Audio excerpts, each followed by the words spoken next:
Assalamualaikum warahmatullahi wabarakatuh. Terima kasih atas kunjungannya di channel ini. Maaf kalau ada tulisan, cerita atau kisah yang tidak cocok dengan versi Anda. Sebelum melihat video ini terlebih dahulu silahkan subscribe, like and comment. Berikut kisah perjanjian Ratu Pantai Selatan dengan Sunan Gunung Jati. Pada suatu hari saat Sunan Kalijaga Syarif Abdurrahman tengah duduk bertapa di tepi sungai. Tiba-tiba muncul seorang wanita berwajah cantik. Wanita itu berpakaian kemben dan rambutnya bak putri keraton, dengan kain berwarna hijau mengkilap bagai sutera. Sunan Kalijaga meyakini bahwa kemunculan putri tersebut merupakan makhluk halus yang sedianya akan mengganggu pertapaan. Dilansir mantrapandeglang.com dari video yang dilihat di kanal YouTube Kisah Inspiratif pada Jumat, tanggal 31 Desember tahun 2021 berikut perjanjian Sunan Gunung Fiti dan Nyi Roro Kidul. Dengan gaya yang menggoda, putri tersebut yang ternyata bernama Dewi Rara Panas. Putri kedua Dewi Naga Selatan bermaksud untuk menggagalkan pertapaan Sunan Kalijaga dengan cara menggoda nafsu birahinya. Oleh karena merasa tergoda, maka Sunan Kalijaga menutupi auratnya karena kainnya tersibak oleh hembusan angin. Kemudian keluarlah dari larangannya perwujudan sebuah keris kalamunyeng. Dewi Rara Panas sontak mundur setapak dari Sunan Kalijaga, dan ia berkata, "Mohon jangan mengganggu tapas medis saya dan menyingkirlah dari sini." Kemudian Dewi Rara Panas pun berkata, "Kang Mas tidak perlu khawatir, karena saya diutus oleh Bunda Ratu Kidul untuk menguji seseorang yang tengah bersemedi di daerah ini." Di tempat pertemuan tersebut yang sekarang dinamai daerah Demak. Tujuan Dewi Naga Selatan mengutus putri keduanya itu adalah membuktikan ucapan Sunan Gunung Jati yang menunjukkannya dalam pertarungan gaib. Sebelum para wali songo mendapat izin Sang Dewi Naga Selatan untuk menyebarkan agama Islam di Pulau Jawa.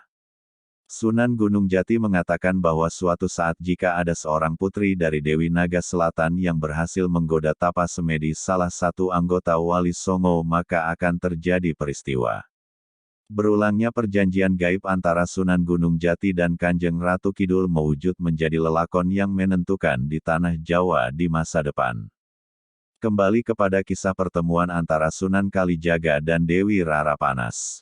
Setelah Sunan Kalijaga meminta Dewi Rara Panas untuk tidak menggodanya, makanya Dewi Rara Panas berkata, "Kang Mas memintaku menyingkir dengan syarat keris itu harus diserahkan padaku." Kemudian dengan sekelebatan tangan Dewi Panas mengayun, jemari lentiknya dalam sekejap menangkap keris kalamunyeng dari Sunan Kalijaga lalu ia berkata kembali setelah mendapat keris ini, "Saya akan pamit mundur dari hadapan Kang Mas." Sunan Kalijaga cukup terkejut dengan kesaktian putri Dewi Naga Selatan. Setelah menyematkan keris ke dalam lipatan selendang di pinggangnya, lalu Dewi Rara Panas memberi salam hormat dengan menunduk, dan sekelebatan tangan kanannya memutar selendang hijaunya. Ia terpental bagai kitiran angin menuju ke atas dan menghilang seketika. Setelah tapa semedi Sunan Kalijaga diselesaikan, ia berangkat menuju Jawa Barat tepatnya di pantai utara daerah Cirebon, untuk menemui Sunan Gunung Jati. Pertemuannya dengan Dewi Rara Panas dan kejadian aneh yang dialaminya dalam proses tapa semedinya di daerah Demak disampaikan kepada Sunan Gunung Jati. Dalam percakapan itu Sunan Kalijaga menjelaskan bahwa keris yang wujud keluar dari larangannya berupa keris kalamunyeng, telah dititipkan kepada Dewi Rara Panas. Mendengar penjelasan tersebut barulah Sunan Gunung Jati berkata, "Suatu saat ada keturunanku dari Pangeran Manggara Jati yang akan mendampingi keturunan Dewi Rara Panas." Keesokan harinya Sunan Gunung Jati menemui Dewi Naga Selatan di Gunung Selok, daerah pantai selatan di Cilacap, Jawa Tengah. Dalam pertemuan itu Sunan Gunung Jati berkata, "Dewi Naga Selatan kelak akan ada keturunanku yang akan mampu mendampingi turunanmu yang akan mewujudkan alam manusia, dan akan berjodoh pula dengannya." Dewi Naga Selatan kemudian bertanya dengan penuh perhatian, "Kalau begitu jika suatu saat ada seorang cucuku yang akan aku mungkin wujud menjadi manusia sejati, maukah di antara golongan wali ini yang akan menjaganya Kanjeng Sunan?"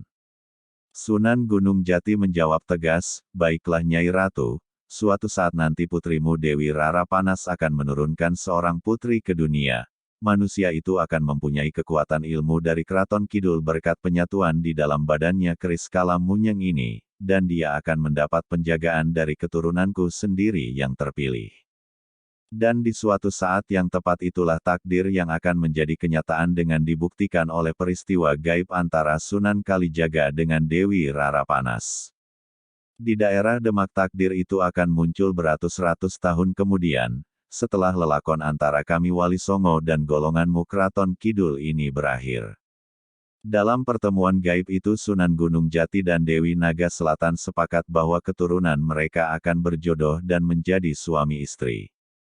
Sebelum Dewi Naga Selatan menghilang dalam kabut putih yang akan menyelubunginya, dalam kekuatan alam spiritual yang tidak bisa ditembus oleh manusia biasa itu berkata, mudah-mudahan kesepakatan ini akan menjadi kenyataan, bukan begitu Kanjeng Sunan?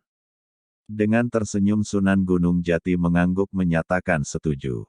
Tiba-tiba gemuruh angin membahana, tanda akan kedatangan kerabat keraton menjemput beliau.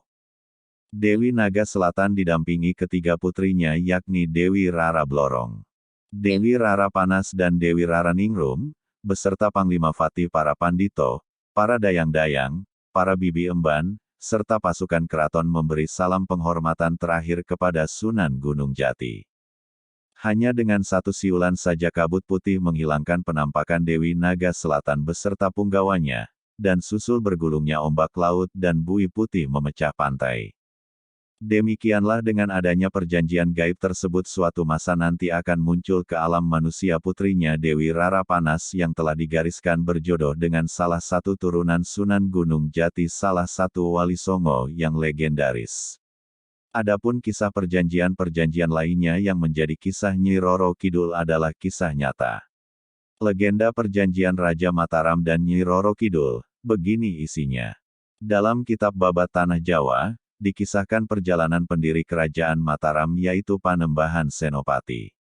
Sebelum mendirikan kerajaan, pemilik nama Danang Sutawijaya ini terlebih dahulu melakukan tapabrata di antara dua buah batu yang disebut Batu Cinta Cepuri Parangkusumo. Tempat itu berlokasi di Pantai Parangkusumo Dusun Mancingan, Kelurahan Parangtritis, Kecamatan Kretek, Kabupaten Bantul, Daerah Istimewa Yogyakarta. Dalam kitab Babat Tanah Jawa, dikisahkan perjalanan pendiri kerajaan Mataram yaitu Panembahan Senopati. Sebelum mendirikan kerajaan, pemilik nama Danang Sutawijaya ini terlebih dahulu melakukan tapabrata di antara dua buah batu yang disebut Batu Cinta Cepuri Parangkusumo. Tempat itu berlokasi di Pantai Parangkusumo Dusun Mancingan, Kelurahan Parangtritis, Kecamatan Kretek, Kabupaten Bantul, Daerah Istimewa Yogyakarta. Tapa yang dilakukan Panembahan Senopati menimbulkan hawa panas, membuat air laut menjadi bergejolak, ombak menjadi besar menghantam pantai. Bahkan binatang laut berhamburan dan berkeleparan di pantai. Karena kondisi inilah Nyi Roro Kidul yang merupakan penguasa dunia gaib pantai selatan keluar, dan mencari penyebab pergolakan atau hawa panas di dalam laut.